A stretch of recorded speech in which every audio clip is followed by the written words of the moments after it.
ആരോ ഒരാൾ മരിക്കുന്നുണ്ട്, അത് റോഷൻ ചേട്ടനാവല്ലേ എന്നുള്ള ഒരു പ്രാർത്ഥന മാത്രമേ ഇനി കേരളത്തിൽ ഇനി ഞങ്ങൾ റോഷൻ ചേട്ടനെ കൊല്ലാൻ സമീപിക്കില്ല.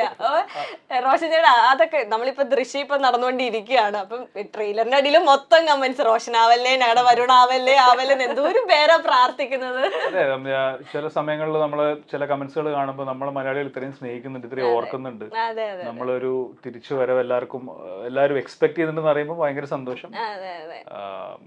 ഒരുപാട് സന്തോഷമുണ്ട്. കാരണം അതുപോലൊരു സിനിമ ചെയ്തിട്ട് അത്രയും ആ ക്യാരക്ടർ അത്രയും പോപ്പുലറായി, അതിനെ ബ്രേക്ക് ചെയ്യാൻ ക്യാരക്ടർ മാത്രല്ല പേര് പോപ്പുലറായി. ഇതിന് പക്ഷെ ആരോ മരിക്കുന്നുണ്ട്, അത് റോഷൻ ചേട്ടനാണോ നിങ്ങൾ പറ, അതല്ലാതൊന്ന്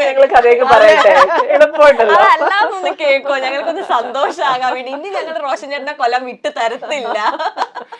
ഇങ്ങനത്തെ ട്രോൾസ് അല്ലെങ്കിൽ ഇങ്ങനത്തെ ഒക്കെ കാണുമ്പോ തന്നെ റോഷൻ ചേട്ടൻ എങ്ങനെയാ പരസ്പരം എൻജോയ് ചെയ്യാറുണ്ടോ? തീർച്ചയായിട്ടും അതിന് ഒരുപാട് പോസിറ്റീവ് വശങ്ങളുണ്ട്, അതുപോലെ തന്നെ നെഗറ്റീവ് സൈഡ്സും ഉണ്ട്. നമ്മളതിൽ ഇപ്പം നമ്മളൊരാൾ ഓർക്കുന്നുണ്ട്, നമുക്ക് ആ ഒരു വാല്യൂ ഉള്ളതുകൊണ്ടാണ് നമ്മളെ വെച്ച് ട്രോൾസ് പടുത്തി വിടുന്നത്. നമ്മളെ വെച്ചിട്ട് കാശ് ഉണ്ടാക്കാനുള്ള മെയിൻലി ഇവരൊക്കെ ചെയ്തുകൊണ്ടിരിക്കുന്നത്. So we are really happy. As an artist നമുക്ക് എപ്പോഴും ഗ്രാഫ് ഇങ്ങനെ പോകാനായിരിക്കും താല്പര്യം ഉണ്ടാവും. അത് തന്നെയാണ് സംഭവിച്ചുകൊണ്ടിരിക്കുന്നത്.